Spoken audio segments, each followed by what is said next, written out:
Meet Dave. Dave is a good person. He follows the rules. Every morning, Dave walks past the local coffee shop. He smells the roasted beans. His mouth waters, but he keeps walking. He tells himself, "That's $5 saved. That's smart." Dave brings a packed lunch to work, a slightly soggy tuna sandwich. He drives a 12-year-old sedan that rattles when it hits 60 miles per hour.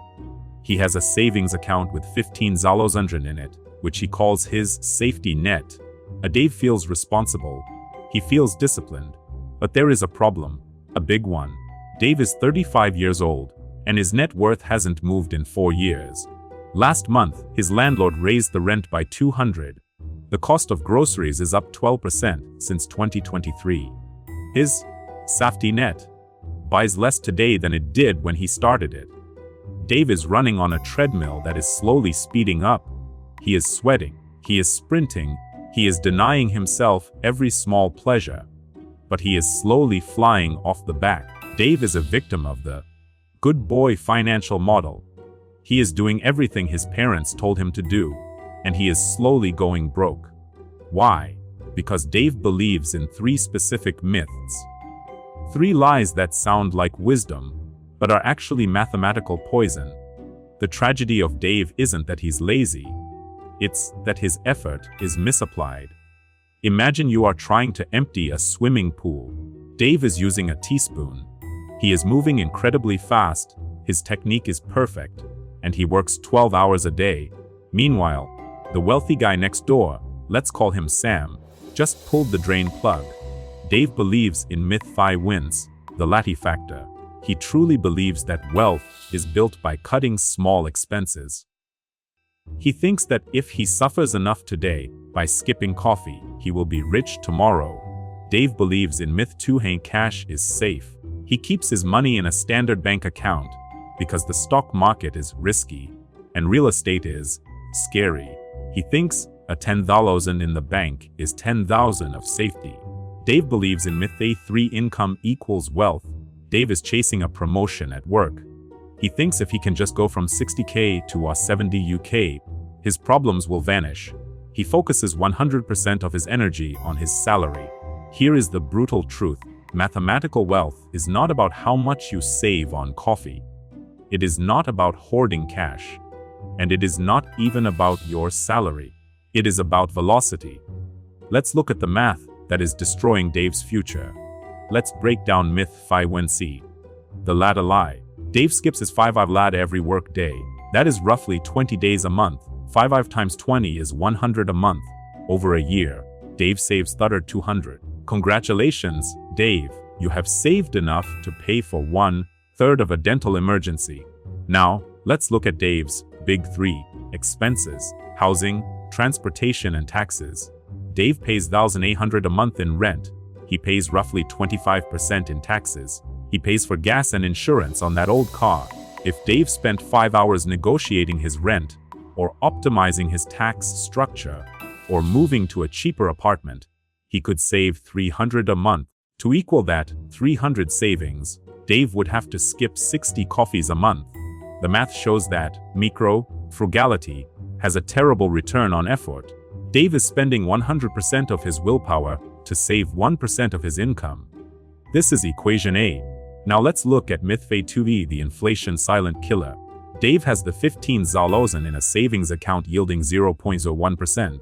Inflation is currently hovering around 3% to 4%. Let's use the real math. A $15,000 minus 4% purchasing power loss, $600 gone. Poof, vanished.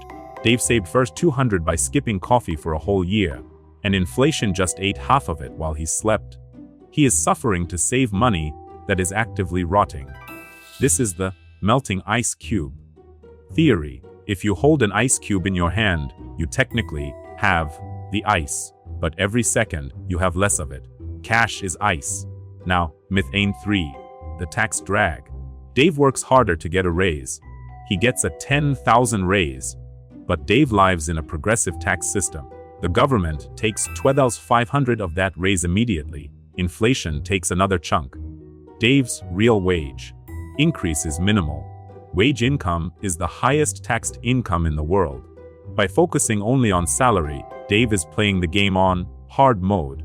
So, if saving is slow, cash is rotting, and salary is taxed to death, what is the alternative? We need to introduce Dave to a new framework. We call this the velocity triangle. It has 3 corners. If you hit all 3, you stop being Dave and start being wealthy. Corner 1C. Asymmetric bets the offense. Stop focusing on 5,000 savings. Focus on 5,000 decisions. Negotiating a salary jump. That's an asymmetric bet. One conversation, years of payoff. Switching jobs. Asymmetric. House hacking s buying a duplex and renting one-sided. Asymmetric. Wealthy people don't pinch pennies. They move boulders. They focus their willpower on the 2 or 3 decisions a year that move the needle by thousands, not the daily decisions that move it by dollars. Corner 20 asset allocation. The defense. Stop hoarding cash. You need to convert your ice cube, a cash, into soil. Assets. Soil grows things. If Dave took that a 15,000 and put it into an S&P 500 index fund, or a high-yield bond, or a down payment, the money starts working. Even at a conservative 7% return, his money doubles every 10 years without him lifting a finger. That is the rule of 72. Cash sleep. Assets work 24/7. Corner 3 tax efficiency. The shield. This is the secret weapon. The wealthy don't just earn, they shield. They use 401ks, IRAs, and HSAs to lower their taxable income today. If Dave puts that fund 200 coffee money into a traditional IRA, he doesn't just save the money, he lowers his tax bill for the year. The government literally pays him to save. The math of the triangle. If Dave stops stressing about coffee once 200-year cost and instead focuses on reducing his big expenses by 10 cents to 3,000-year savings, investing that difference at 7% to 2,000-year growth in year 1, compounding forever, using tax-advantaged accounts to save 20% on taxes. He isn't just 4,200 richer. He is mathematically building a machine that runs itself. Let's check back on Dave. He still drinks the coffee. In fact, he buys the good stuff now. Why? Because he spent his energy negotiating a remote work arrangement that allowed him to sell his car.